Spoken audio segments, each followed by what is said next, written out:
everyone, and welcome to the Shoujo podcast, where I, Sarah, introduce my friend Joe to Shoujo anime series. And hopefully we have a few new listeners here as we are starting a brand new series, Revolutionary Girl Utena, a classic of the genre and our second kind of old school Rosa Versailles that we previously covered is kind of our top ranked show. So I anticipate this one pretty good, and I'm already more jazzed up to talk about it than I was our previous show, My Happy Marriage. So it should be a good episode, folks.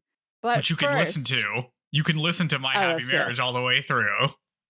That's right. That's there. That's Joe. There. Yeah, Joe. Do you think we should be like, for any new listeners, just be like, I'm Joe and I blah blah blah. Yeah, I'm Joe. Yeah. Hi. My name is Joe. Normally on this show, I am the person who has not seen the very much shoujo anime basically at all, because I didn't get into watching anime until I was in college. And I kind of just watched... The shoujo genre is essentially dead by that point. Yeah, not a lot of like contemporary stuff coming on that was like exciting for the age group I was in, let me say. So I am making up for it now by having my friend Sarah show me the shoujo anime. Except not this time. This time I have actually seen this show and she hasn't. So it's a little bit backwards. This is the one and only Joe had seen before we started the podcast. Yes. Because Joe is a big fan of old anime. And, but yeah, the Rosa Versailles was an excellent pick. So, and you've seen this one all the way through, and you've been excited to cover it. So I'm excited to see. I've got thoughts, I've got feelings, and look, it's taken 2 years into the podcast for us to get a pink-haired protagonist. Yep. Finally, we got it. Because there's so many in shoujo, yes. This is kind of a weird one for us to be doing, I'm realizing, because a lot of it is like commenting on different tropes that are popular, but we haven't really seen any of the tropes in a lot of the stuff that we have watched yet, so. Yeah, that's true. Yes. So if you guys enjoy this episode and our coverage of this, we definitely recommend that you go back and listen to some of the other series that we've covered. And I guess next week will be our anniversary, February 11th. Oh, 2 years. Exciting times for us. Yeah, that's good. So Joe, Joe's, let's see, you've been watching anime for over a decade now. Yep. Okay. Yeah. I've been longer fan of it, collector of manga myself, and I just reorganized all my manga and got 2 new bookshelves. So I'm like, a lot of my manga is shoujo, even though like the shonen series run longer typically than I feel like half my collection of over 500 volumes is shoujo. So even if they're shorter series, manga is definitely the medium it thrives on. And so it's like, oh yeah, this is good stuff. So we'll see. I've never seen, like, the Rosa Versailles is having a comeback right now. So, it had the movie and we're seeing like a nice new reprint of the manga, but I've never seen any physical media for Revolutionary Girl Utena. It does. It got a nice release. It came out like there's only 2 volumes of it. It's also Utena is not an adaptation, is the thing. It was created at the same time. It's kind of one of those like series that is kind of pitched as a franchise, I think. Pat Labor kind of works the same way, where it's like they generate the idea for a series and then they create a bunch of stuff kind of all around it. Simultaneously. Okay. Yeah. So they're separate because I think they basically tell different versions of the same type of story, I think, with the same characters, but one is not adapting the other. Yeah. Okay. I haven't read the manga. I haven't read it yet because my favorite thing to do is to acquire comics and then not read them. Yeah, that's wild. So I feel, I feel like I have a few volumes, but I feel, and you don't have nearly as many as I do. You just are reading too many actual books. I am reading actual books. That's true. you have obligations in the reading world of multiple book clubs, and I only read for fun. Yeah. But yeah, it was nice reorganizing and getting more bookshelves, and so now I can expand further. Nice. Even more books. Yes. The home library is coming together. It's my pride and joy. I've been thinking about just starting. I need to get. I have a temporary chair because my friend had left it at the office, but we closed one of the offices, and so like people were trying to take it just because the office we work in, it's like people leave old stuff and you just take it. So I'm saving it for now. But the plan I would like is to get like a bean bag and maybe just start doing streams where I just read my manga. A way to like re-engage with my manga collection. Because I'm like reading certain ones, or like I read through all of Claymore last year and stuff. I feel like I haven't sat down and read through all of them as much as I should for how much money I've spent on these things. So yeah, that's a thing to do. But yeah, that is good. I need to do that pretty badly because I am backlogged on manga now somehow, because it's like I'm supposed to be reading the Rose of Versailles. I did start reading the Rose of Versailles, which I'm supposed to be doing as a bonus episode for this show, which I will get to. I have Utena also, which I'll probably read after we finish covering this. I have all of the Akira manga that I got some time ago because it was on sale, and I'm like, yeah, okay, let's get that. I have all of the Ghost in the Shell manga also after I watched that show, even though I know it's different. And then they announced like they're going to make some new show that's like supposed to be more the style of that. So I'm like, okay, yeah, I'll take a look at this. These are all physical copies? Physical copies. Because I know you digitally. Okay. They're like compendium. Yeah, you can get some more bookshelves. Get more. I have like omnibus. Like all omnibus bookshelf now, or my fancy special edition hardcover, whatever. And then, yeah, I like to organize by publisher.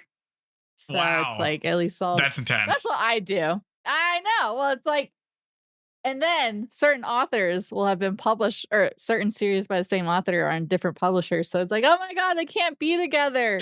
Oh no, that's that's funny. Yeah, the only series I have that isn't like a full release thing, like I have like Delicious and Dungeon. I have that one as like a set. The only one I have and buying like as it comes out is Witch Hat Atelier. So. What's the anime? When does that come out? Because the animation looks really nice. I think it's next season. I think it's in the romance in that spring. There's that handsome white-haired wizard. No. Well, the main characters, they're all kids, and the main characters are mostly kids. So there's not going to be romance with the hot guy. No adult people. I mean, there are adults. Well, it's mostly centered on the kids. Imagine ship. Okay, fine. It looks good. There are hot people in it, though. So, like adults. Adults, obviously. Don't give me hot people and do nothing with the hotness. Oh, they're doing stuff. I mean, they're not doing things. Well, I guess it's fandom. I guess it's like they'll sell if you have hot people, even if they don't do anything with their hotness. They're you can doing sell the hotness on body pillows and shit. Okay. Yeah. But yeah, I need to catch up on that. I'm just behind on everything. Yeah. Anyway, what's been going on? This is the part of the show where we talk about our lives. Yes. Let's see. I had to get my dishwasher replaced. My laundry. Yeah. It just like stopped draining or whatever. So that got replaced. This is the nice thing about renting is like just someone comes and does it. My dog loses her mind, but let's see. Yeah, my washing machine is also broken right now, so gotta get that fixed. Bridgerton. I rewatched all of Bridgerton this weekend for the new season, so I watched that. So now I'm just like, oh, love. I want love. And then also Love Island All Stars is really good right now, and so is Traitors. Traitors is good as well. Okay. So I feel like it's a good time I've slowed down on my Survivor watching right now. I don't know. The new seasons suck. New era Survivor blows. But I've got a little while until season 50 comes out. I still haven't finished Expedition 33. Neo 3 comes out. I think I'll buy that instead of Code Vein 2 for the time being, because Code Vein 2 seems to be getting mixed reviews. Yeah, that's what I've heard too. Yeah. Yeah. Cool. Yep. Well, So we've got, what? Tell us, Joe. I have gone to the opera. Ooh. I saw Les Mis here in town because they were touring, and so I saw that. You're just a cultured guy. My first how was opera, like in person. It was good. I liked it a lot. It's really fun. I'd seen the movie. Is the opera only singing, or is there dialogue too? Okay, so you have to understand what they're singing to know. Yes, which is not terribly difficult. Like, I was always kind of concerned because I'd only ever seen opera, like I've never seen it in live, like in person. And all of the videos I've seen of opera are usually like not in English, like they're like Italian or something. Which of course I'm never going to understand anything they're saying there.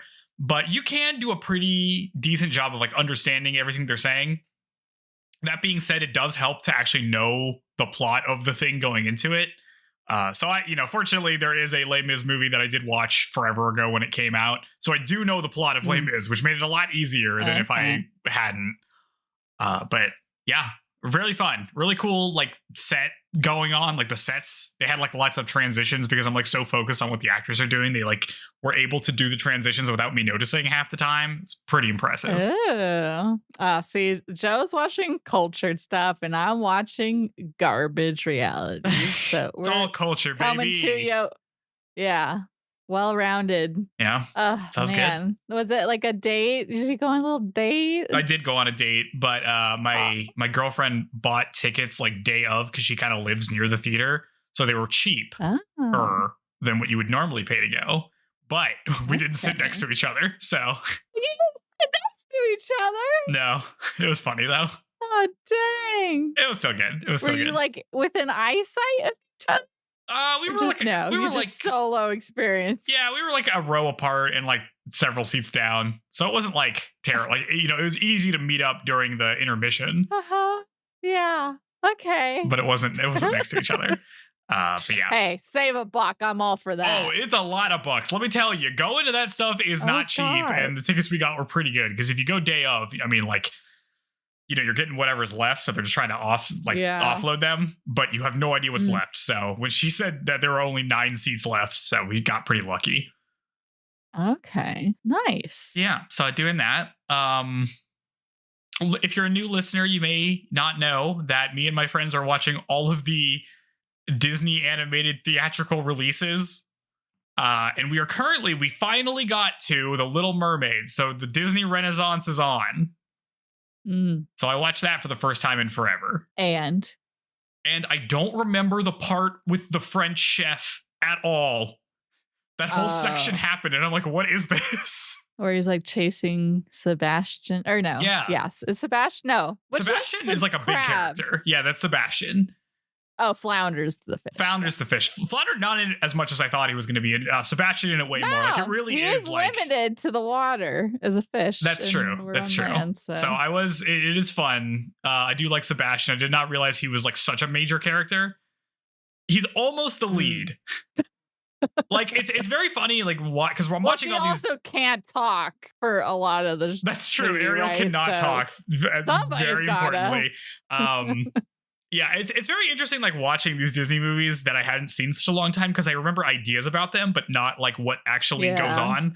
Like I did not remember in Sleeping Beauty that the fairies are the main characters. They certainly have the most personality. Yeah, well, I mean, the camera follows them basically the whole time until the end, so it's like pretty.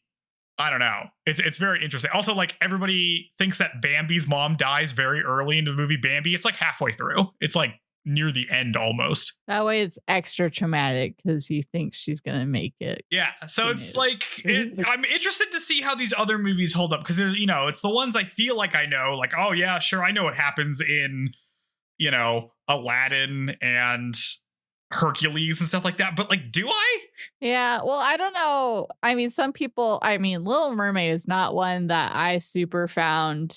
Like, I definitely watched it. I probably owned it, but like, it's not one that I think I was ever like, I feel like watching The Little Mermaid. It's not one that I found as interesting of one. Good songs, though. Yes. And I've seen it's cool to see all the like on Instagram, like all the live action modeling of like the lady that they based Ariel off of stuff. So that's cool to see. Mm-hmm. Yeah, it's very like, because the movie before this was Oliver and Company, and in that one they had a lot of very noticeable like 3D kind of shots where they either like I don't know if they could produce a 3D object like in a something like they clearly like filmed something that's 3D and like either painted over it or something like that, because it's like they do these camera turns. There were a couple of those in The Little Mermaid that I thought were, it seems like they're getting better at it kind of as it goes on. So we are kind of seeing the progression of some of these different techniques as well, because it was a little awkward in Oliver and Company. It was a lot better in The Little Mermaid. So I'm like paying attention to more of that stuff, watching them in order, which is kind of fun. Are you guys, is Dinosaur on your watch list? Oh, of course it is. Yeah. The ride just closed. I know. My favorite ride at Disney. Yeah. Rip the tragic. Dinosaur ride. Okay. I just call it the Uncanny Valley dinosaur. It's like a little, the lemurs freak me out, I think. Yeah. A bit, but it's gonna be jarring to watch that movie. Freaking good movie. Yeah. The thing is, we're watching all of them. So the next movie we're watching is not, whatever comes after, I think, The Rescuers Down Under. We're actually watching the DuckTales movie. I have not seen that. There's some. I feel like that was liked. There's there's a TV show. There's a TV show. There's a TV show that ran in the late 80s, early 90s, I guess, that people liked. But they made a movie that I guess got a theatrical release, so it's on the list that we have to watch. But none of us have watched this movie or seen this show, so we don't know who these guys are. Because it's like Huey, Dewey, and Louie, who I know, and Scrooge McDuck, who I also know, and then like two randos that I'm like, who are these people? Is there like a duck girlfriend? Yeah, there's like a girl one and like a jock one, I think. Oh, okay. Well, you'll have to let me know how that goes. Yeah. Or let all of us know. I guess, like, what is the Disney movie that either you missed and watching it as an adult, you're like, oh, wow, this is really good? Or is there something that is like, oh, I really liked this as a kid, and now I'm like, this is not that good? What's been like the biggest surprise, I guess, in watching? Or just the like, oh, wow, Disney used to be messed up, what they put in the movies. Well, I mean, the old one, right? I mean, Song of the South, we did watch that because there is an animated segment of that. That was obviously terrible, although I kind of knew that was going to be terrible. The one I would say is the most, I never watched The Rescuers. Oh, yeah, it's so good. And so that ended up being very fun. And I'm like, oh, I like completely missed this one somehow. So and the sequel is good, so it's a shame you're not watching it. We are watching the sequel. Oh, you are? Yeah, it's just it's not the next movie. Because we have DuckTales. Okay, it's the movie after next. We are going to watch it, though. Rescuers, great. Yeah.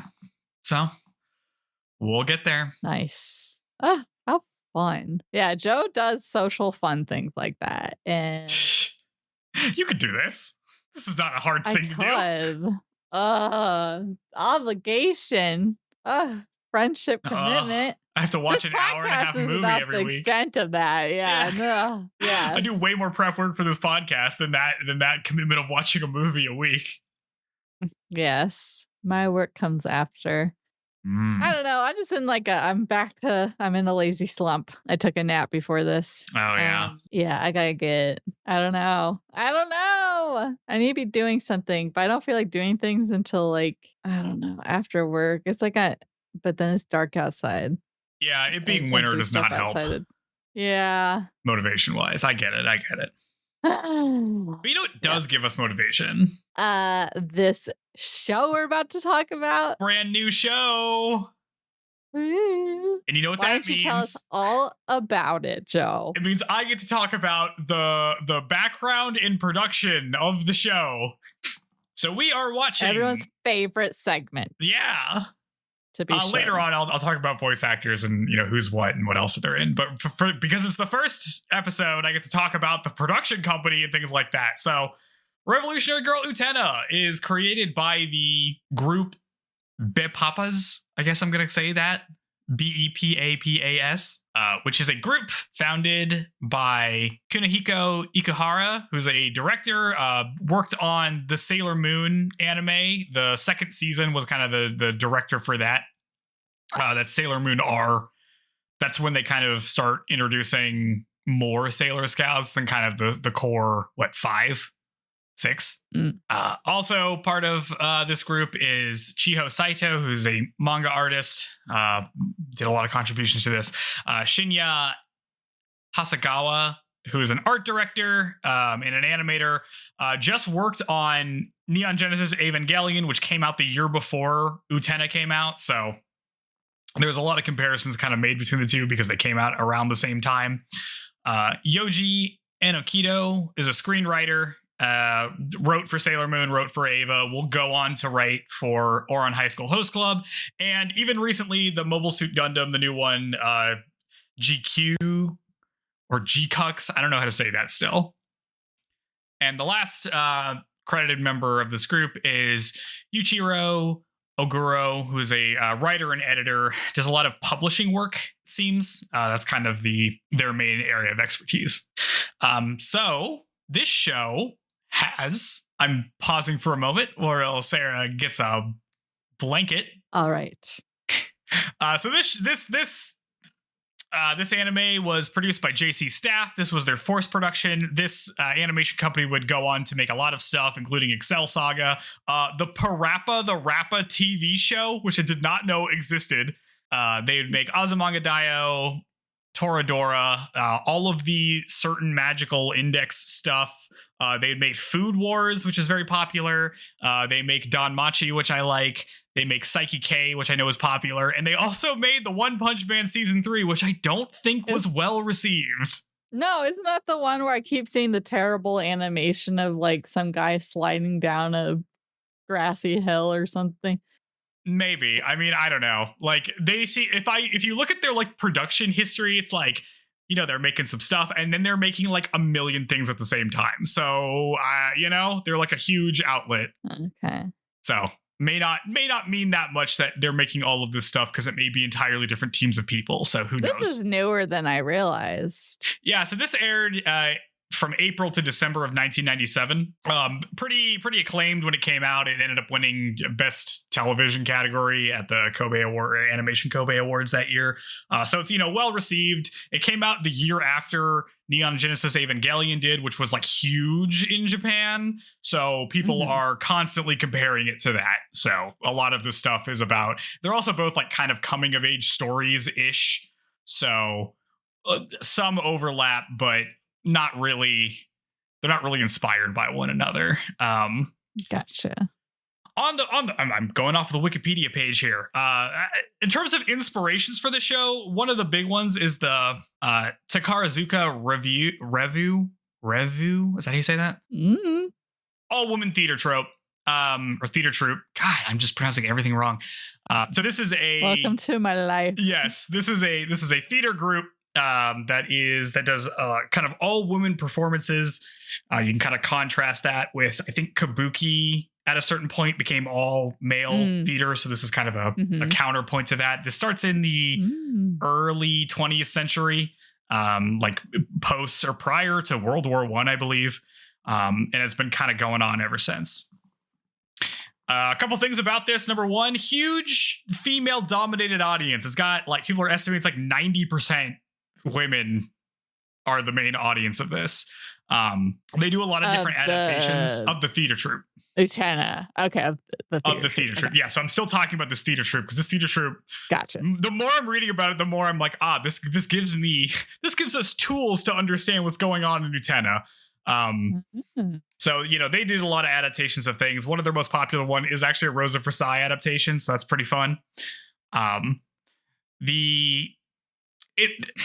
So different actors can kind of specialize in different roles. So the women that specialize in playing the kind of male roles are called otokoyaku, and they are extremely popular and like cast a big shadow on the shoujo like manga scene specifically. Like they were talking about in the Wikipedia article about this, about how Tezuka actually grew up near where this theater troupe performed. And so a lot of the stuff was, you know, he took a lot of inspiration for that, especially for Princess Knight, which is a Tezuka manga, which like played a really big influence on shoujo kind of going forward. So that's one of the major inspirations is this theater group. Yeah, we even right now, I think it's like Clear in the Moonlight or some name like that manga that a new anime is just coming out where it's like it's like a chick that all the girls swoon over because she's traditionally, it's just like that all the girls call her the prince thing. So this is definitely like a thing that's been around for a while. And we have a new one that's out right now that kind of has this too. So even in 2026, we've got a character like that kind of. Yeah, this might be she's the not source embracing it like Utena. Of that, actually. Like this theater group might be the source of that with like the female fans. Like, I guess there was a time when they were like writing love letters to the like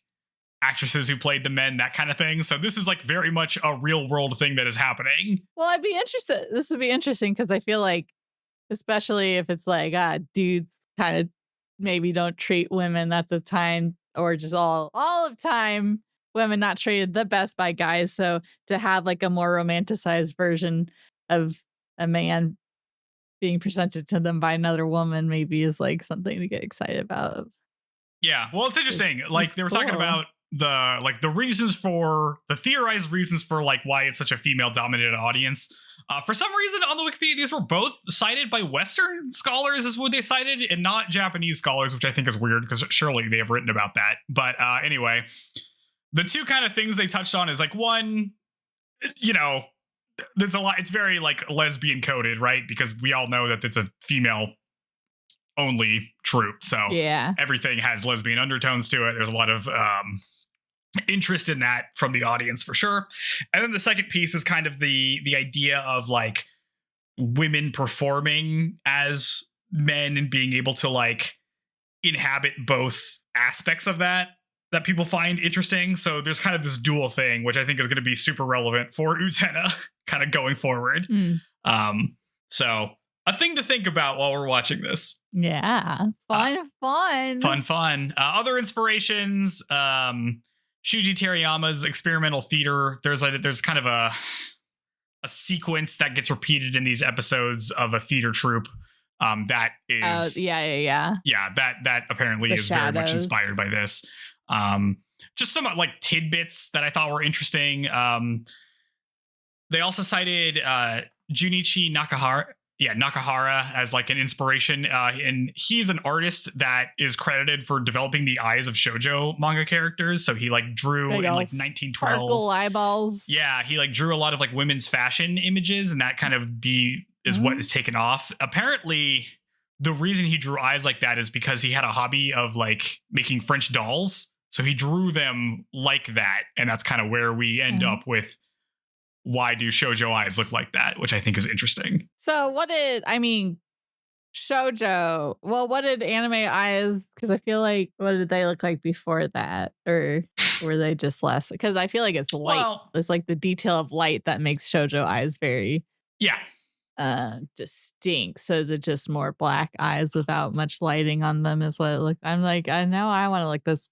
Just teach us the history of everything, Joe. Oh, there are much better people who could do that. I'm sure there's like tons of YouTube essays you can look at. The other thing I would contrast it with, because like when I think of really old anime, it's like Astro Boy, right? Which like looks totally different than that. Yeah. They have much more. Okay, I'm looking at some of this art and I see. Yeah. I mean, not totally different, right? Because that's also Tezuka. So, yeah. But, there's like a variety of different ways. If you look at older manga art, there's kind of more, things are not as like set in. So they're drawing inspiration from different places. Let me put it that way. Yeah. And it's a little, yeah. This guy's art is great. I love it. Okay. Fun. So, yeah, that's fun. Yeah, it's fun to learn history, even if you're just kind of shallowly hopping through Wikipedia articles. I'm sure there is some better stuff we could dig into later as we kind of get more into it. Obviously the show is going to be in conversation with Princess Knight, which we have not watched, but maybe I will in the background while we watch this show, and The Rose of Versailles, which we did watch. So I'm assuming we're going to make lots of comparisons for that, listener. So if you have not watched The Rose of Versailles, we're probably going to be talking about it quite a bit because that was a kind of big show for us. So maybe check that out. while we're slow rolling all of these Yes. episodes. Yeah, it's great. Even if, I mean, if you like this, then you're, I think open-minded to watching older. And obviously the Rose of Versailles is from like the late 70s, but I feel like it was still a great experience or a viewing experience. And I'm not drawn to old anime the way Joe is. So definitely recommend it. Yeah. All right. I think we can get into the first episode now. Yeah. So in this show, the episodes are Let's called do it. duels. So I'm going to call them that because I think it's fun. Uh-huh. Yeah. So Duel 1 is called The Rose Bride. We open on a fairy tale. We learn about a pink-haired princess whose parents have died. Suddenly, a purple-haired prince riding a white horse appears before her and wraps her in a rose-scented embrace. He tells her to never lose hope and to grow up nobly, and then he gives her a rose-crested ring that he says will lead her back to him one day, and leaves. However, the princess is so impressed by the prince that it inspired her to become a prince herself one day, as we kind of end the fairy tale there. Which is a fun takeaway. Like, be inspired by the individual and not by to be like them and not to become what they think that person would desire, but to embody them directly is cool. Yeah, it's a very fun scene just because, like, I like the narrator being, like, at the end where it's like, she was so impressed that she did become a prince. And it's like, I wonder if that's a good idea. We cut to the real world where 8th grader Wakaba Shinohara is waiting for somebody before school. Some girls ask her who she's waiting for, and she says that she's waiting for her boyfriend, and they're like, and they laugh, and they're like, oh, okay, yeah, we already saw her going to school earlier. Like, we know who you're talking about. They ditched you. I did not at the beginning realize they were middle schoolers still. I thought this is high school. Yeah, they're in 8th grade, but some of the other students we're going to meet are older than them and would be like considered more high schools. Okay, I'm trying to think. Because isn't middle school just 2 years in Japan? Is that right? Is it 7th? No. 3. No, it's 3 years still. I don't know. Elementary is until 6th grade. And then is it 7, 8, 9? And middle school there. So wouldn't that mean, and then, because high school is only 3 years, 10, 11, 12. So if she's a middle schooler, if she's in 8th grade, she's going to be in 8th grade she's going to be in middle school for another year? I think so, because this is like an academy, so it's like I assume it's a private school, so they kind of, so what, they probably have both, like, is my 14? guess. 14? Yeah, I think they are 14. I think that's right. And is this supposed to be in, like, just an alternate world, but set in the time that it releases? So this would be like midnight, because I was like looking to see if there's going to be any indication of technology we have not seen. So I don't know. Is this supposed to take place like in the 90s, like the time that the show came out? I think it's supposed to be kind of vague, not specific, when it takes place. Okay, gotcha. We do get some machines later on, I will say. I think we probably get some computers, and they're very 90s computers. That's my guess. So yeah, I think that's probably around when it takes place. Okay. We get some establishing. It seems like normal but extravagant. I don't know. The art's crazy. Continue. Yeah. Yeah. Well, I like that. What you're going to talk about, location. Location is like a character itself here, or like the place, because I feel like a lot of anime is just about the characters, but this show seems to be very set on showing the environment as well. Yeah, it's extremely stylized. So we get some establishing shots of Otori Academy, which is the place that they're at. The most absurdly ornate school campus ever. It has like spires. It has like buttresses. The like architecture is crazy. There's an enclosed greenhouse within a courtyard, and the greenhouse is like in the shape of a bird cage. There's a giant park behind the campus with like stained glass everywhere. It's crazy. I feel like I'm seeing some stuff in this that I feel like I've seen elsewhere, like Petite Princess UC feels a little familiar to this in some ways, but at least the greenhouse part, very pretty place. Yes. We meet our protagonist, a pink-haired woman wearing a black and red men's uniform named Tenjo Utena. She is immediately accosted by her teacher for wearing a boy's uniform, but Utena just like flips through the student handbook and is like, "Well, there's no rule against it, so I guess it's like that. I'm staying the same." Okay, but it's not like It's the boys' uniform because it's a different color. Everybody else wears green. Oh my God. It's so funny. It bothers me. Why? Oh, and I love the teacher's glasses. I was like, I want to cosplay as the teacher. She's got the most fabulous, like, cat eye sunglasses. Mm-hmm. We get these, like, fun, when we're introduced to characters, like, framing shots where we like, have, like, a, like, fancy frame around the character. There's a lot of, like, on-screen elements that show up. Yeah. That I don't think, well, you know, we haven't seen as much in other shows, I feel like. No. Yeah. Let's see. We cut to Utena playing basketball with the boys, and she's incredible, and all the girls love her. The guys, for their part, ask her to join the team instead of being jealous, but she's like, I'm not going to join the team because that's the boys' team. I'm a girl. But they're like, but you're wearing a boys' uniform. And she's like, yeah, I'm just wearing that because I want to be a prince. I don't want to be a boy. I want to be a prince.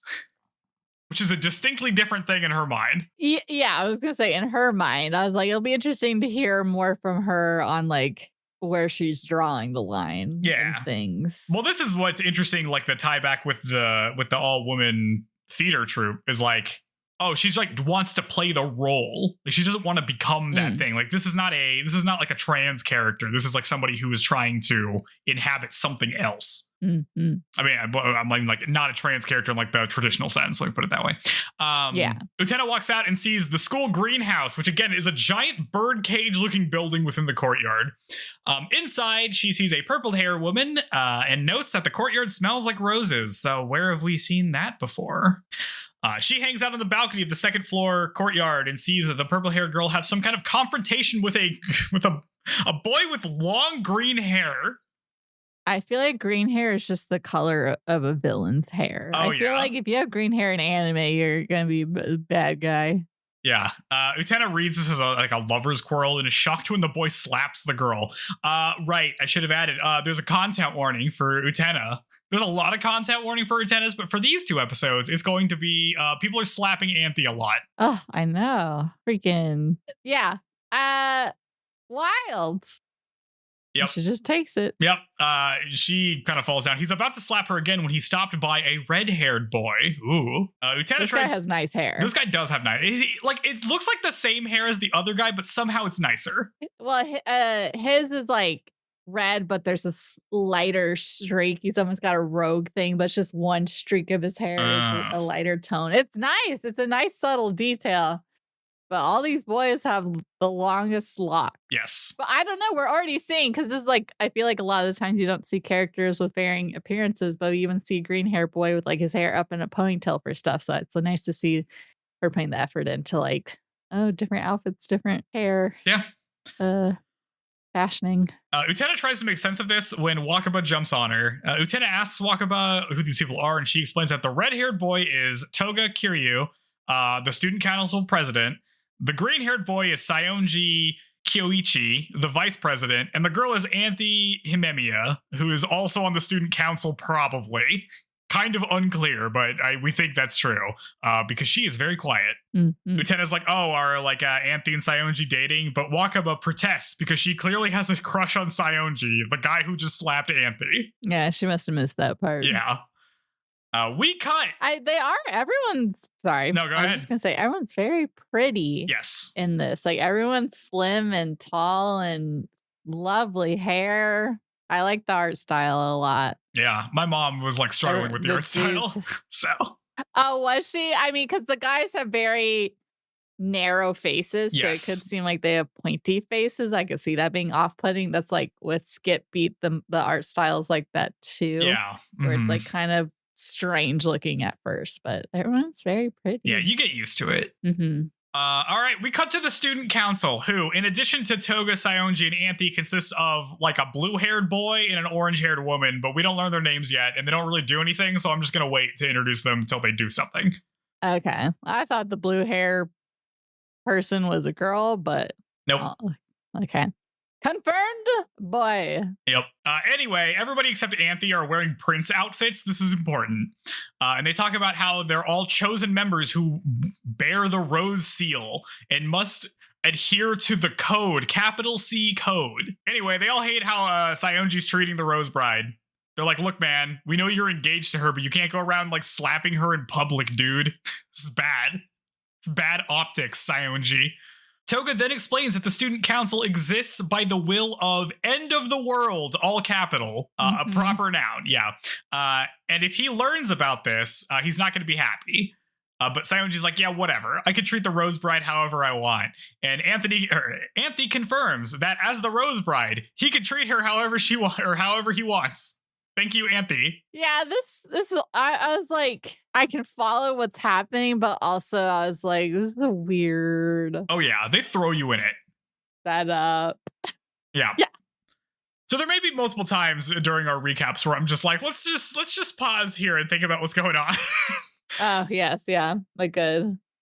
Yeah. So end of the world is a person or a group or something. An entity. Is an entity. Mysterious entity. That I guess these people lets the student council exist, who I guess are a bunch of people who hang out in prince uniforms and have matching rings and adhere to the code. Yes, but no one else except them knows about this stuff. Yeah. To everyone else, they're just part of the student council. Because this is just a normal high school. But also it's the high school and middle school. I guess all the schools on campus together. It's not like we're seeing kids from elementary school. Yep. And Anthony is in middle school, but these guys are in high school, or they're talking about like, oh, it's a middle schooler. So cool. High school guy engaged to middle school child bride. Anthe is not wearing a prince uniform, and she's the Rose Bride. The only one, seemingly. Yes. Toga reminds Saionji that there will be a new duelist soon, but Saionji dismisses him. He's like, whatever, who cares? We cut to Wakaba and Utena hanging out. Wakaba asks about Utena's Rose Crest ring, because Utena also has one of the rings that the student council has. And she points out that it looks similar to the Academy's crest, which is also a rose, and asks where Utena got it. And Utena tells her that her memory is kind of hazy, but she remembers it as a prince on a white horse giving it to her. And Wakaba is like, yeah, I used to think about princes and princesses as a kid a lot too. I also used to think about fairy tales, Utena. I didn't base my whole life on it, though. I'm guessing, are we going to get a revelation of like Utena is not from here, but came here because the ring resembles the school sigil and stuff? I mean, maybe. Like, it's pretty clear that in the fairy tale. Maybe. Dear listeners, Joe knows everything. He's going to feign ignorance. He knows. He's gonna be like, "Wow, sir, that's a bad guess." Like, oh, no, I don't remember everything perfectly, and I don't really feel like I necessarily interpreted this all correct the first time I watched it either. So, okay, but yeah, but I mean, like, Utena and Anthe have the same hair color as the prince and the princess in the fairy tale, but their roles are reversed. Although I think it's pretty obvious that Utena is the princess in the story because she becomes a prince like she's doing now. Yeah. Anyway, they see a commotion over by the bulletin board. A bunch of guys are gathered around to mock a love letter that has been pinned to the board, and Utena rips it down, saying that they should be ashamed for all being such bullies. She turns to see Wakaba crying and chases after her, asking if she wrote that letter to Saionji, which she did. Which I feel like chasing her and yelling to draw attention is like, hey, everyone, it's her letter. Just in case you guys didn't put that together, let me announce that so she can be mocked directly. Ugh. Yeah. Whatever. No one's thinking about that. I'm just like, play it cool. She does not play it cool. Subtle. No. Utena goes to confront Saionji, who's in the kendo club room because he's also the kendo team captain, I think. Saionji denies doing anything, but is a huge asshole about it, so Utena challenges him to a duel after school. Saionji's like, wait a minute, a duel? Oh, you're that new duelist Toga was talking about like 5 minutes ago. Yeah, all right, sure, let's go duel in the forest area, like behind the school after school. And Utena's like, the forbidden forest we're not allowed to go into? And he's like, yeah. So they have this. It does not sound safe. It's crazy. They have. I would not go to the forest alone with some mean dude who's slapping girls. Yeah, in the establishing shot, it's like a gigantic forest in the background. It is crazy that they're just like, oh yeah, no one's allowed there. Just don't ask questions about it. It's like enormous. Yes. We end this scene and cut to the first segment with the Kashira Shadow players, which is like. Okay, so this is a theater trope who will reappear. Trope, I keep saying that. A theater troupe. troupe. A theater Get troupe. it right, Joe. It's not a trope, although maybe it is a trope. I don't know. A theater troupe who will reappear every episode to comment on the episode's themes or events in the form of a shadow play. To make things difficult, these two characters don't have names, but in the credits they're known as A-ko and B-ko, which just mean girl A and girl B, so I'm just going to call them that. Yes. Well, that's like in the soda commercial and Skip Beat. That's the characters Milko and Kyoko play, are A-ko and B-ko, so I just think of that when I see that. But right. Anyway, they give us a little performance where they comment that the brave hero will fight for a friend, but does she know the code they use in the forest? That's pretty much their little segment there. We'll get one of those every episode, basically. Back in reality, Utena goes to the forest, which is closed off by an enormous gate, and she tries to handle, which is like shaped like a trigger of a gun, but it's locked. It just looks like you're pulling out a coffee mug. I was gonna say, it just looks like a handle for like a it's just like a big handle. Mm-hmm.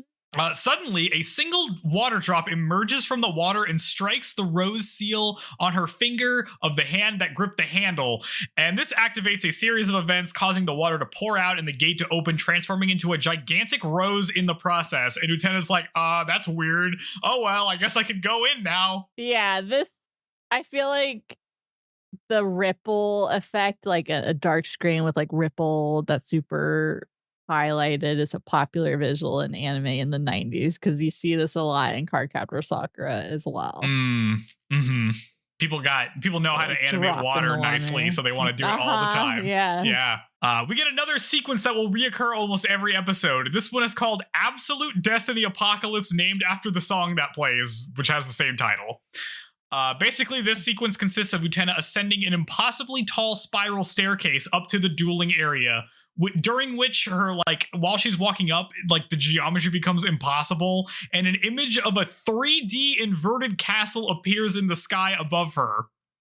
The sequence goes all the way until she reaches the dueling area, which is like a huge flat circle. Which I must say, I don't know if this is just on the YouTube clip or just all ways that you watch this sub, but I'm like, don't put the lyrics on the screen, because then I'm just going to be reading the lyrics instead of looking at the environment. Just play the song for me to listen to. I just got distracted reading the lyrics. But yeah, it's I hope the other guy had to scale the same steps and there wasn't like an elevator for him, because she's gonna be tuckered out by the time she gets to the top for this duel. Yeah, it's a very quite a ways to go. It's like a huge number of stairs, because it like spirals up and then it spirals up at an angle. It's crazy. It's pretty wild. Utena always shows up last. Forest is a crazy place. This sequence is going to show up a lot. The song is crazy. I didn't mention this in the top, but there is a really good set of like fan websites that go through and like have a bunch of information about Revolutionary Girl Utena called Empty Movement.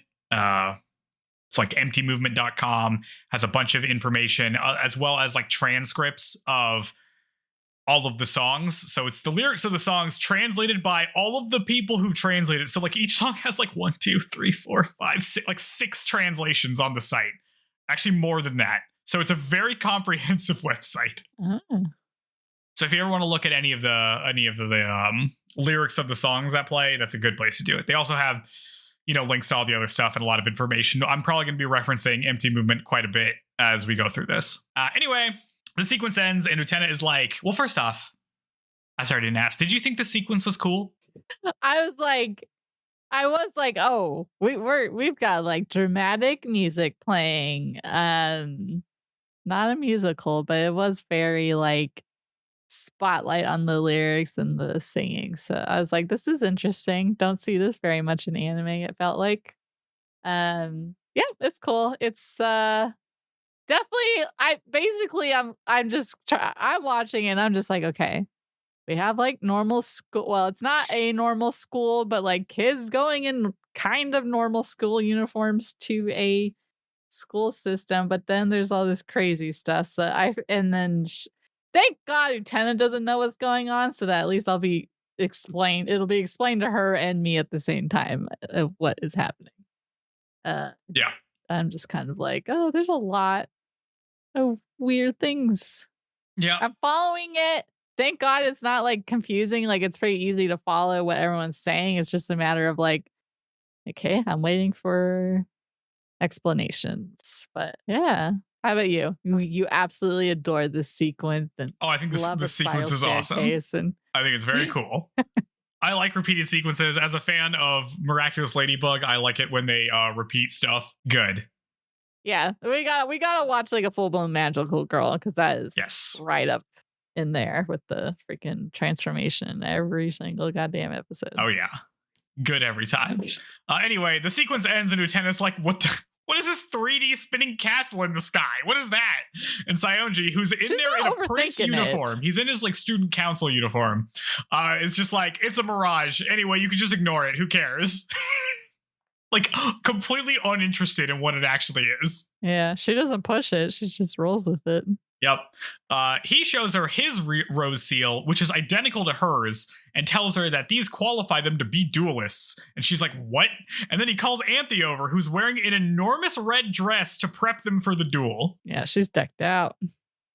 She places a green rose in Saionji's breast pocket and a white rose in Utena's. And Utena is like, wait, why is Anthe here? But Saionji explains that the Rose Bride's place is here at the duels, so she has to be here. And Utena's just like, all right.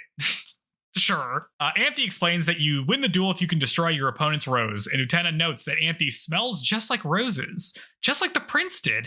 How weird. Then Anthe wishes Utena good luck, prompting Saionji to slap her again, and Utena's like, what the hell, man? Anthe apologizes to Saionji for, like, cheering on his opponent, and Utena protests, but Anthe then explains that the current champion duelist is Saionji, and Anthe must do whatever he says.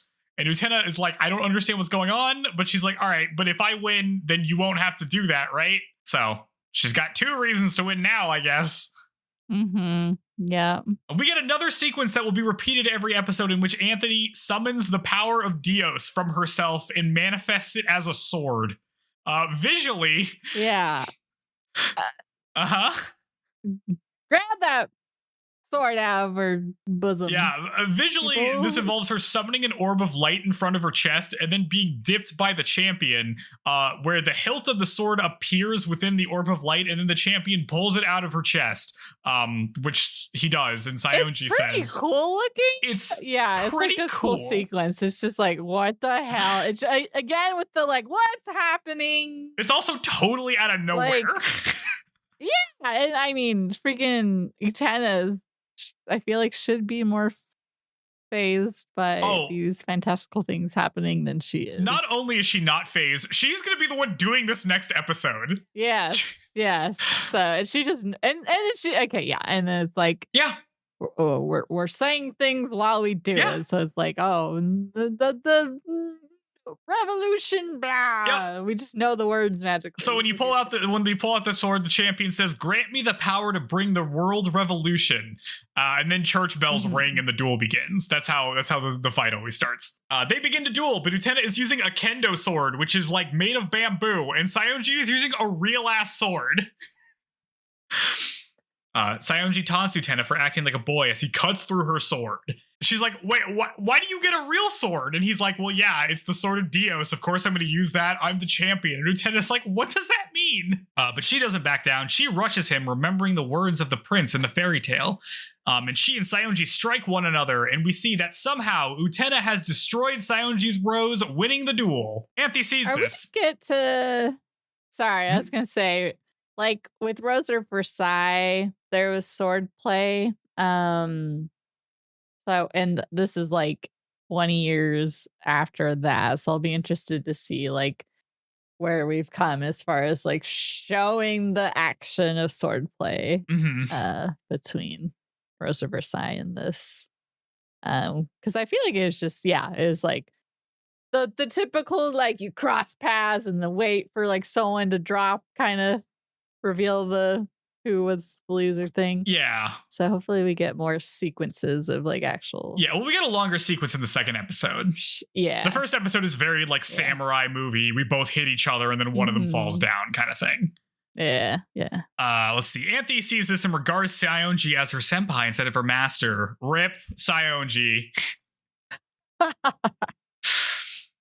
Nearby, Toga, who has been watching the duel through opera glasses, is impressed with Utena and says she lights a fire in him. You think he calls her baby in this episode? Yeah, I don't like that. Did not like that. I was like, what the Very heck? funny line read. Not a fan. It was weird. Yep. Later, Utena goes home and wonders what the hell all that was about, and then she runs into Anthe, and Anthe says that she is the Rose Bride, and from now on, she belongs to Utena, as we cut to credits. What do we think about the first episode of Revolutionary Girl Utena? I like it's more exciting for sure of a show so far already. I have questions, but I feel like it's just gonna be a matter of watching it more. Anthe, it's like, okay, she's got Hime in her last name. Mm-hmm. So it's like that's princess in there, and then the whatever Rose Bride, like we'll get more. I'm assuming she's related to the prince in some way. Mm-hmm. Does the fact that the prince and her are like, which is like the first time in any of the anime we're really covering that we're seeing anyone who's not just, of clear Japanese descent. So is it like the I'm assuming she's from the I'm just wild speculation. She's from the kingdom and the castle in the sky. Is it like that's like the citizens of that? But no one else is reacting to the fact. Yeah, so I guess I didn't say this, listener. If you're not watching it, Anthe has noticeably darker skin than everybody else. Yeah, which we do not have the pleasure of seeing as much, even in anime today. So it's nice to see an anime from, quite a while ago.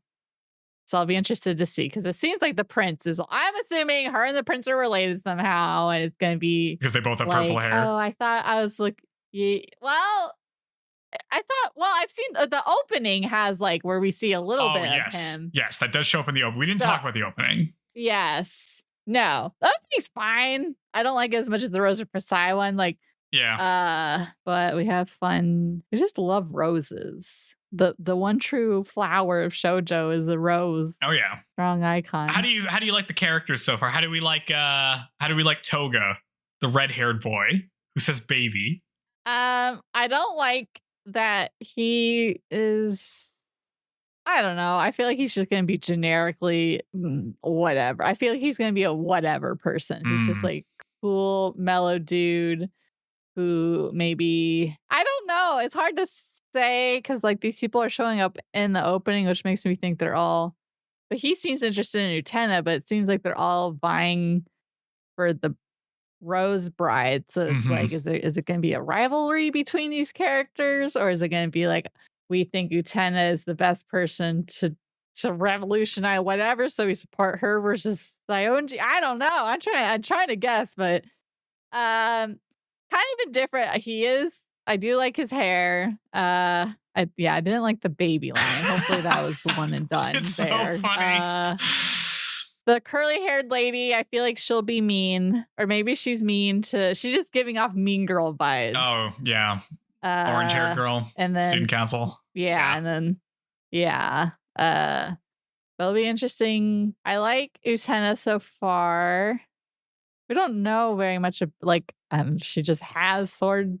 She's just princely, so she must have. I like some background on she just has these skills. She's just naturally gifted. She's a jock, yeah. She's good at everything, yeah.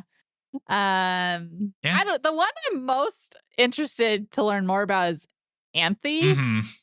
She's kind of just like a blank slate right now, but I feel like also the key to everything that's going to happen. So hopefully she gets.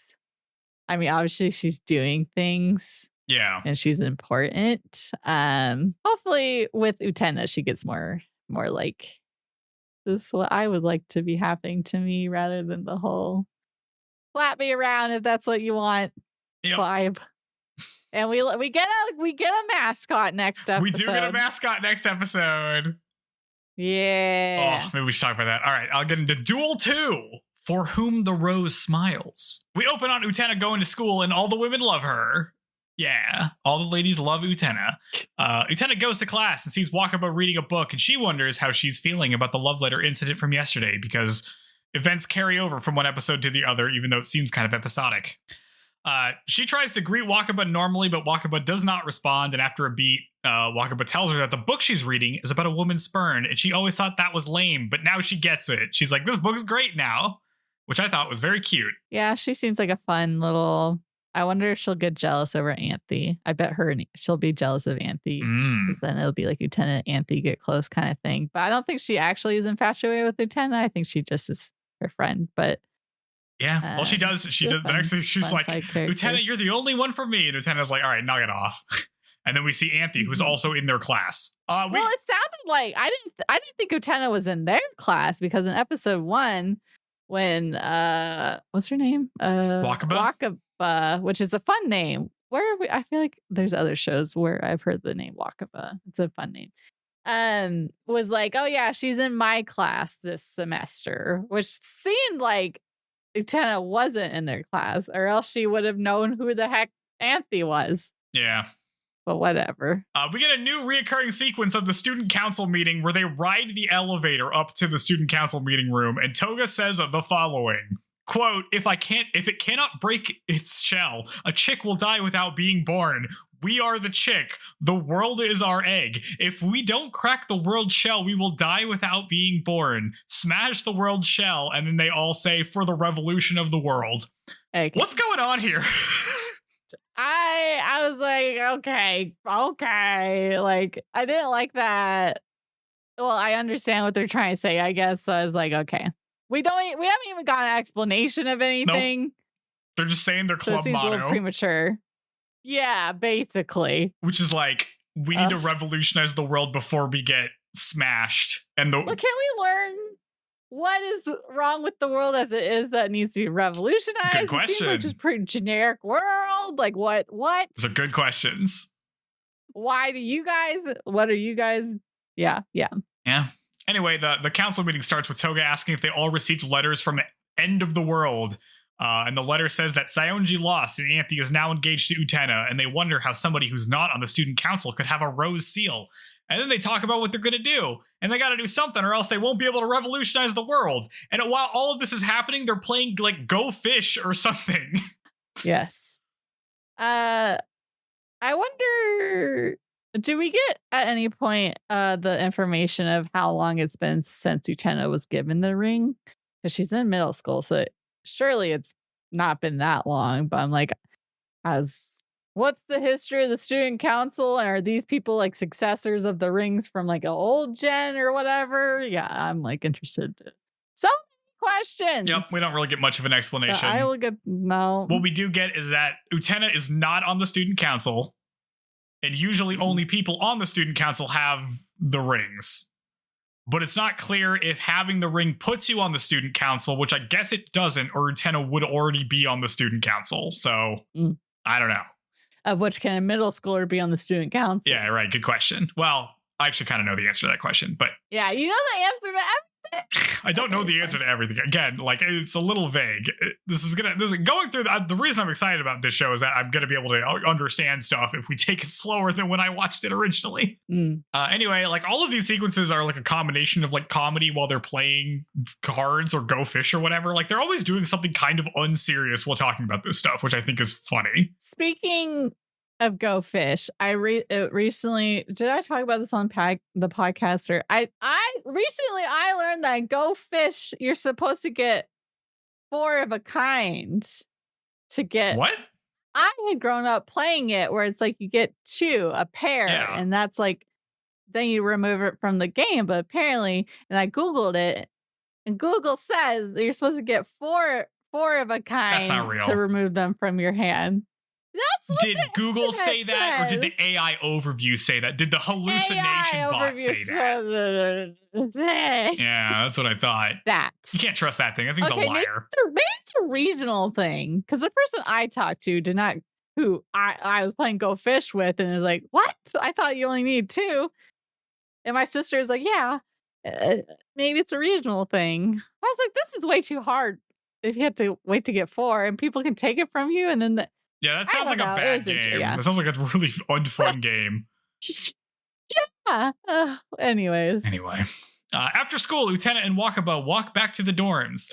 They're assigned to different dorms, and Utena is assigned to a mostly unused dorm that Wakaba says is haunted. Utena goes to her dorm to find that she's the only one there, and most of the rooms are in like disrepair, like destroyed state. Asbestos. Yeah. She goes to her room to find that it's actually fine. Not only that, but Anthe is here, and she's cleaned the whole room. And she also says that they'll be sharing the room, and Utena's like, but isn't this supposed to be a singles room? But then looks at the nameplate to see that Anthe has just written her name in marker under Utena's name. Yeah. Mm-hmm. Well, it's like, did this poor girl have to share a room with that awful guy? I'm like, what has Anthe been through? I don't know. We don't know. Oh. This room's huge, though. These dorms are nice. Yes. Well, they're the only residents of it, seemingly. That's true. It's very funny that they're sharing a room, even though they don't have to, because they have the whole run of the place. Mm-hmm. Utena unpacks while Anthe explains that they share a room because she's the Rose Bride, and now she's engaged to Utena as Utena is the current champion of the duels. And Utena's like, okay, sure. Utena and Anthe have tea. Utena asks Anthe about the floating castle and the trick sword, but Anthe dodges the question. She's like, or Utena's like, how can you dodge the question? You like summoned this sword. Why do you do that? And Anthe's like, I summoned the sword for the same reason you wear boys' uniform. It's just like a thing you like doing, so I just do it. It's just like that.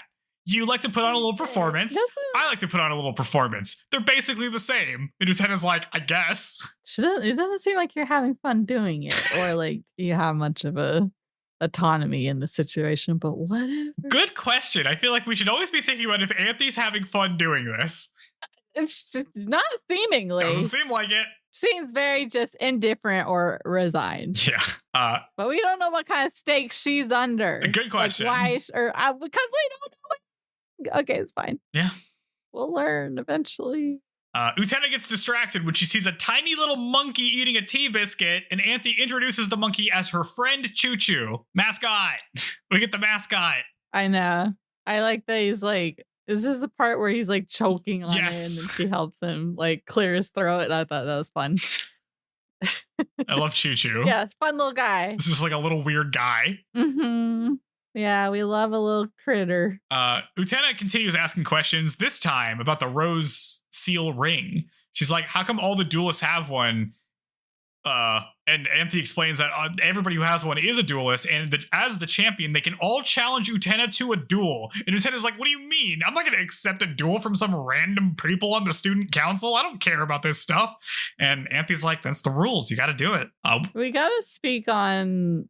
This is very much reminding me of the Witch from Mercury. Because it's literally the like exact same? Yeah. Okay. It's so... Yeah. It's literally the same exact premise. That's like this. Mobile Suit Gundam, The Witch from Mercury, if you haven't seen that.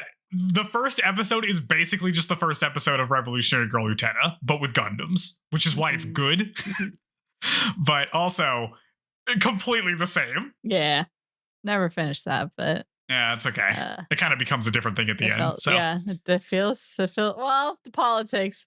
Hopefully there's not too many politics in this. No, we're not going to be talking about like... But you like it, so maybe there is. I like this for different reasons. There are politics, but they're not that kind of politics. Okay, good. I don't like space politics. There are no space politics in this. Good. Even though there's a castle in space, basically. Well, kind of like there, but we cut to Saionji practicing with a sword. Toga comes in to talk to him, and Saionji declares that he's going to win Anthe back because he belongs to her. I have a crush on her for real, Saionji says, and Toga's like, are you sure about that? Meanwhile... Yeah, you're not calling her baby like he is to freaking Utena creepily from afar, like peeps on her. Meanwhile, at the dorms, Utena is waiting for Anthe to come to dinner because it's just the two of them. Somebody has made this food. I don't know who made this food. I'm assuming Anthe. I guess so. But Choo Choo... Scrubbing the floors, cooking the food. That's true. That does seem like an Anthe thing to do. Choo Choo comes out to warn her that Anthe's in trouble. Outside, Anthe explains to Saionji that they're not engaged anymore, and I'm not in love with you. And Saionji gets upset and slaps Anthe. Anthe's slap counter goes up to 3. Yeah, it's a lot. I'd be interested to see. It's just him, hopefully, who treated her like that, because all the other members seem to not be as into that. But I'd be interested to see if there's any duration of the show where she's engaged to someone that isn't Saionji or Utena. It's what that dynamic looks like. You think Utena's just going to run the table, win every duel forever? Surely not. We got like, how many episodes we 39. got? Like 40 or some 39? Surely there's going to be some. It sounds like there's going to be a lot of dueling, and they can't possibly introduce that many characters. So I'm assuming I don't know. We'll see. We'll see. We'll see. Utena bursts out to confront him, and Saionji challenges Utena to a rematch, but Utena refuses because she's not interested in the Rose Bride. She was just fighting for Wakaba's like honor before. But Saionji's like, it doesn't matter what you care about. Those are the rules. So Utena's like, all right, fine. I guess I accept your duel, or else I get thrown out of this academy. Saionji leaves, and Utena says that she had to accept the duel, but she's just going to lose on purpose. And Anthy's like, yeah, sure. Do whatever you think is best. But she's clearly sad about it. We get our Kashira Shadow Player segment, and they talk about how it might be more difficult to throw a duel than one might think. I wonder what'll happen. Late at night, Utena goes to the dueling grounds and we get another round of Absolute Destiny Apocalypse. However, this time, since Utena is the champion, as she ascends, Anthy uses her bride powers to transform Utena's uniform into a prince uniform as she's walking up the stairs.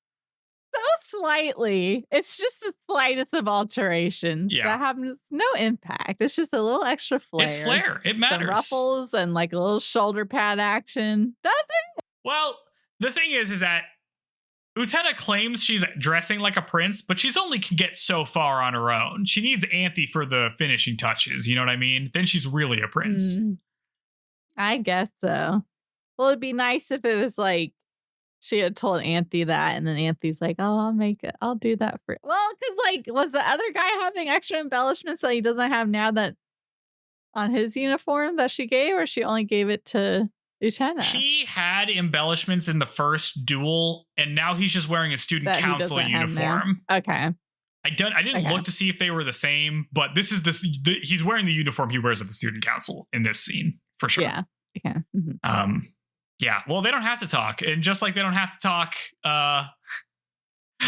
Anthy does the Sword of Dio segment with Utena this time, who just knows what to do because she's prince mode. You just know if you're the champion, you know what to do. You don't have to think about it. Just getting the sword. You play the part in front of you. Yeah. Well, that's the thing about like Cardcaptor. Well, we'll cover Cardcaptor at some point, but like hers is like, oh, I got to come up with my own thing. I can't just copy what she like has to come up with her own little calling. She, like it's not just doesn't come to her. She's got to do it herself. Kind of thing, which is nice. Anyways, for this duel, Saionji is using a regular sword, so they're both using a sword this time, so it'll be a proper duel. So here we go. They begin fighting as Anthy watches on. Utena is supposed to be throwing the fight, but is kind of like hanging in there for a while. But eventually, Saionji gets the upper hand when something unexpected happens. He knocks Utena down and is about to strike when suddenly her rose seal lights up, and from the inverted castle above, the specter of a prince descends and inhabits Utena's body, which is censored when it happens, by the way. Why? Why is that? Okay, because I was like, what is this? Or it's just like a big old flower decal slapped on the screen. Yep. Was that in the version that you watched when you watched it? Why? I'm watching just the Blu-rays. Ghost went. So it's on there. Why is that happening? Why would that happen? Why would it be censored when they merge? Much to think about. She stands up. Is it going to be uncensored at some? There's not. No, it's not uncensored. Like, this is not a censorship thing. This is intended that way. Weird. Yeah. It's bizarre. It's bizarre. It's kind of out of nowhere. But also, she stands up and strikes Saionji, breaking both his sword and his rose. Also censored when she hits him this time. Not the first time. Why? Or do it again. Well, I guess it's intended to be super obvious. I want to make this clear here that this is not a censorship thing. Like when I'm saying it's censored, I mean like literally something is put on display to cover it. There's going to be stuff in this show that you think probably should have gotten censored for real that did not get censored. So this is not a censorship thing. This is just like the way it's displayed. They did this on purpose. It's weird. Okay. You are not allowed to gaze upon the merging of the prince and Utena. Okay. Or when she strikes Saionji down as Prince Utena. Okay. Everybody is shocked. Anthy, Utena, Saionji, and Toga, who's also watching nearby. Toga comments that this is the power of Dios. So same name as the sword. While this is going on, I didn't mention this in the first one, but each fight has a song. The background music of this song is essentially a chorus reciting a list of time periods and creatures that evolved over times, with lines like the Paleozoic era inside your body. And there's a really good write-up about it on the satirist.org website. So there's you can look up some stuff about what these things mean. But yeah, very funny song in the background. Interesting. Back at the dorm, Utena tells Anthy that she won, but not for her. She won for Choo-Choo, since if Anthy went back to Saionji, Choo-Choo would be bullied by Saionji. So I'm not doing it for you, Anthy. I didn't win that first duel for you either. He did stomp on poor Choo-Choo earlier. Anthy smiles as we cut to credits. I have lots of questions, but we're just going to keep watching to have those answers. But what do you think? I want to know what you think about it, because this is like not like any of the other shows we watch. This is just like throwing a bunch of stuff at you. Yeah, it is. This is officially a shoujo, like this is shoujo category, right? Yes, like this is or published. Yeah, so a big thing about this is that like they're going to comment on a lot of shoujo stuff. Like eventually this like or essentially in the beginning this was supposed to be like a more mainstream, we're going to have an episodic shoujo show, because part of this comes out of the fact that Ikuhara doesn't like the adapting. Like he didn't like adapting Sailor Moon because he couldn't be as creative with it, because you have the source material to work with. So he was kind of just trying to make his own thing. It kind of became like avant-garde and weird later on. Yeah. And they tried really hard to make sure that, like, because they're going to comment on a lot of shoujo elements. Like this is, people describe this as a deconstruction of fairy tales and commenting on shoujo genre tropes. But he does state a lot of times that they tried really hard to make sure that this isn't a parody. So it's definitely supposed to be shoujo. Like it's designed to be that. And it's intended for the audience of shoujo, typically. Like shoujo audience is supposed to consume this. Okay. I'm interested. And yeah, this is different, so that's good for covering something new. And yeah, like the art style. Well, because this is kind of Yuri, or no? Good question. Kind of. Implied. Whatever. It's like on the page it is, right? Where it's like, oh, we're engaged. But also like Utena and Anthy don't act like, well, Utena is especially like very unsure about Anthy. Yeah. In the same way that I, the viewer, am unsure about Anthy. To go off on. Yeah. So it like aligns them to be a couple, but they're not a couple. You know what I mean? Is there gonna be like, is it all pretty plotty, or are there like fun, like, I don't know, beach episode equivalents of like going off and doing a random thing just for fun with the group? Or is it all pretty like the end of the world, or the eggshell, we must. Yeah, it's kind of interspersed. Like there will be episodes that are kind of just like one-off. Like some episodes will just straight up be like gag episodes, right? Like it'll be like a TV show that would air in the 90s, right? But other episodes are going to be like this, where like we're doing capital P plot stuff. Gotcha. Okay. Well, I mean, rewatch. How's rewatching it? Like things you're catching. Not that you had to say what, but like you're like, oh, now that I've seen it its entirety, this is like hitting differently. Well, there's like some stuff I can look for a little bit, but I'm really just like trying to watch it more closely this time.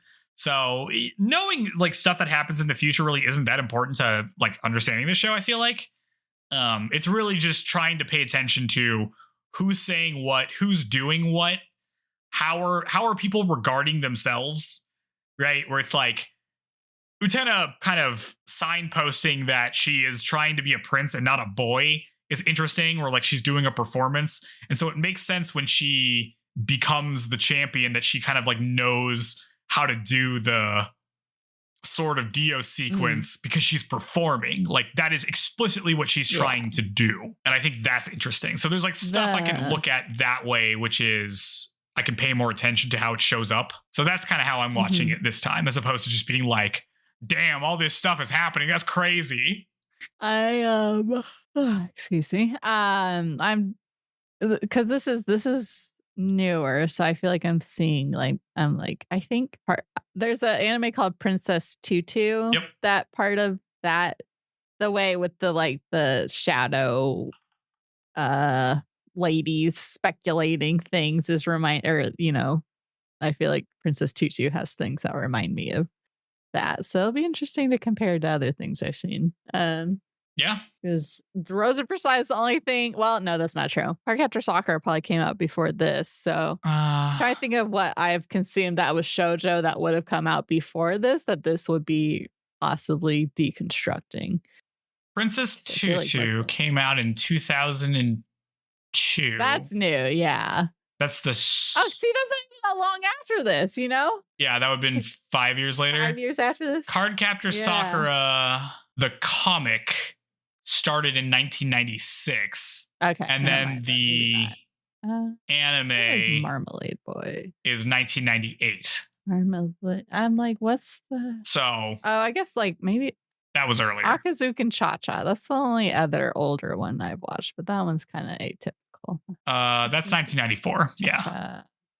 Or 19... Yeah. The manga's 1992. That one's super comedy, though, so that one's a bit... yeah, I guess the Rosa Precise is going to be the closest thing. Well, I mean, I watched... Like, you've seen some original Sailor Moon, right? Yeah, I guess so. Like, we didn't watch it for the podcast, but, like, I've seen some. My friend is... No.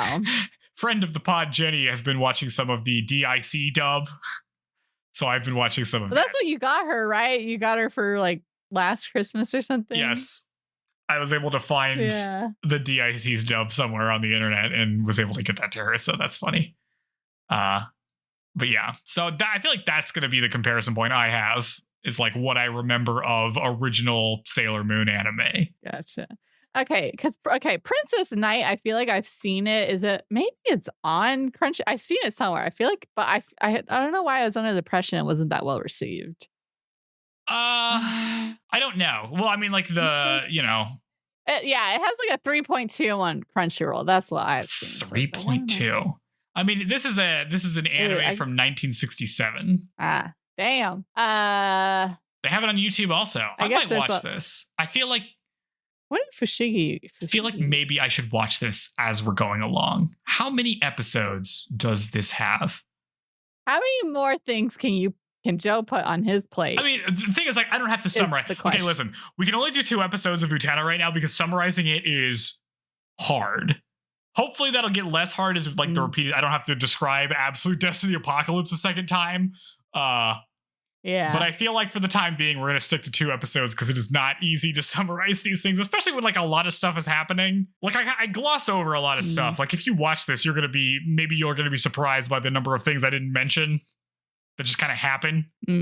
That's because it's a very dense show. Gotcha. 52 episodes. Let's see. Princess. There's even like Fushigi Yugi came out right before this too. So it's I'm surprised this has it, because I feel like I don't know what I would have been looking. I guess when I first started watching anime, it was a lot of it was shoujo, and I was first watching in like 2006, but I guess I wasn't on the internet looking for things until probably like 2008. But this is just Revolutionary Girl Utena. It was not one that was ever presented to me and whatever I was searching for. So I know about this show. The reason I know about this show is that people have talked about it being inspiration for stuff that showed up in Steven Universe when I was into Steven Universe when it was coming out. Maybe we should watch that as a bonus. You haven't seen that, right? Yeah, I haven't. It's pretty good. I wonder if it holds up. I'm thinking it's gonna hold up. Yeah. Well, you've got your 2025 was the year of Sarah making us suffer through Jurassic Park. What is 2026 going to be? That's up to Joe's discretion. That's right. What do we do for bonus episodes? Princess Knight is on Crunchyroll, and it is not rated. It's because there's a lot of 1-star ratings. I don't know about that. The thing is, maybe people just don't like old anime. Maybe it's good. It's good. The thing is, anime fans don't have good taste. That's I'm true. throwing that out there. My anime list is, if you look at anything, it sucks. Everybody, this is not even a controversial thing. God. Everybody knows this. Everybody knows that anime fans don't have good taste. So maybe this is actually secretly good. Maybe. Who knows? Or maybe they're right and it sucks. But if they're right and it sucks, I don't want to. I feel like I still don't want to give anime fans credit. Mm-hmm. But we'll see. No, I guess maybe I'll watch it. I'll let you know if I watch it. Sweet. So your mom doesn't like the art style. Is she hanging on? She thinks she's gonna, or was she like, at least Sarah kind of came around to my happy. I haven't gotten a Joe mom take update in a while. What we got? She likes Utena so far.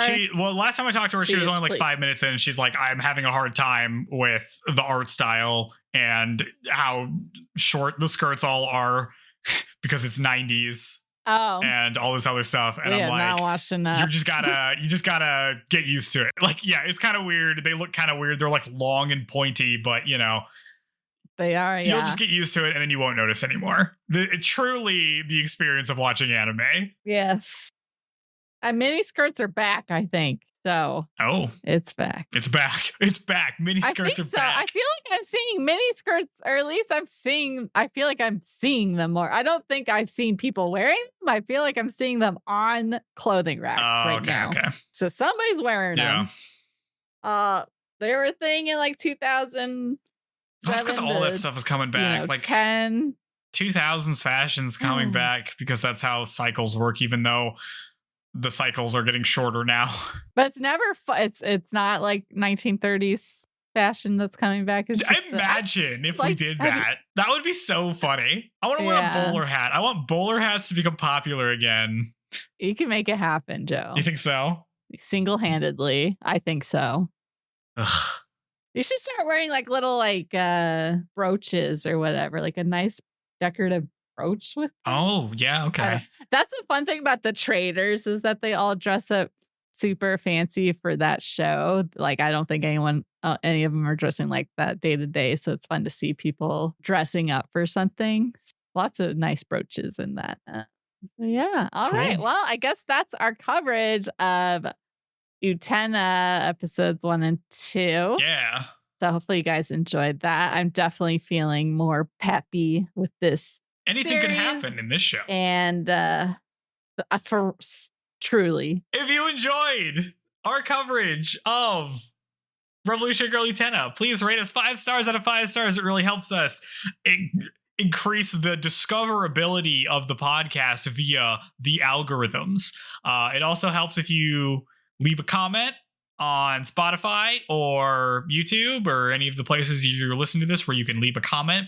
If you have questions or comments or things you want to say to us, you can email us at shoujopod@gmail.com. So please feel free to get in touch about stuff. If you enjoy the show and we release weekly most of the time. You can check us out on Instagram and things like that. But if you want to hear more from us, we have covered some other very good shows. We've mentioned The Rose of Versailles like 1,000 times this episode, but we also have watched Skip Beat. We watched Kimi ni Todoke, including the new-ish season that came out last year. We cover... we watched as bonus episodes, which are free to the public to listen to. We watched all of the Jurassic Park movies. All of them, even when they started getting bad, which was a Jurassic Park 2.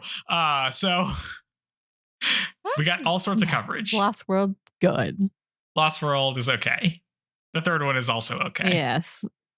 What do we do? Freaking did the Star Wars holiday special. So the bonus episodes are just whatever we want to do on the table there. It's when we just have fun. Yes. God. Yeah. So definitely. If you want us to cover something that maybe doesn't fall under the typical window or, umbrella of shoujo, the bonus episodes are an opportunity. So be sure to reach out to us with those requests and maybe we'll consider it. Yeah, it's a possibility. Yeah. Yep. All right. Okay. What did we learn? Our last segment. And where we don't just watch and talk about anime. I don't just sit here and summarize and try to do a little analysis of it. No. We learn here at the Shoujo Podcast. So at the end of every episode, we like to come away with something that we learned. Sarah, what do you think we learned? Oh, this is a Joe segment. This is where I throw something out there and then just we'll throw out 5 things that we learned. So what did we learn?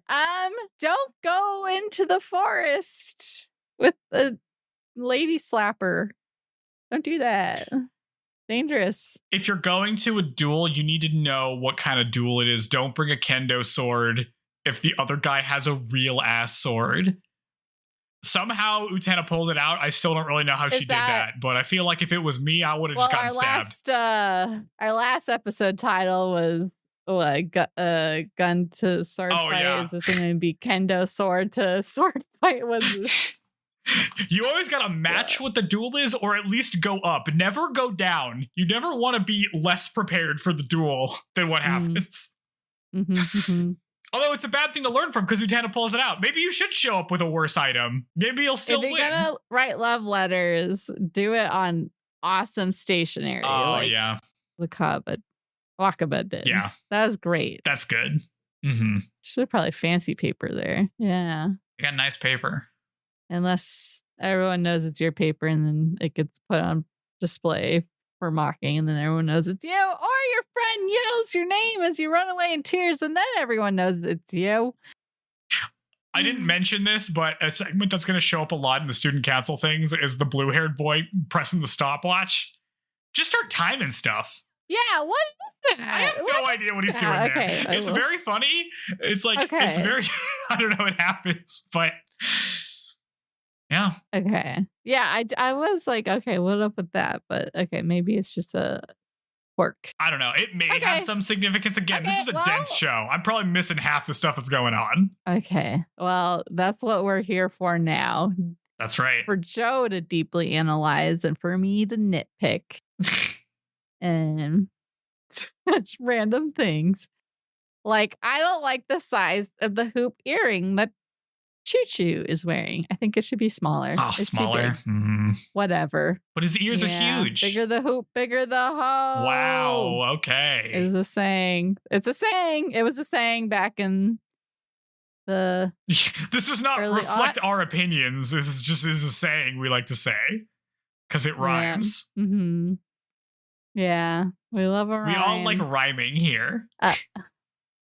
All right, and okay, nope, I can't think of any rhymes to. And now the end is near. I don't know. Yep. Thanks for listening, everyone. The end is near. We're ending it here. Bye. Yep. Perfect. That's our song that we play at the end. Yes. Outro song. Go.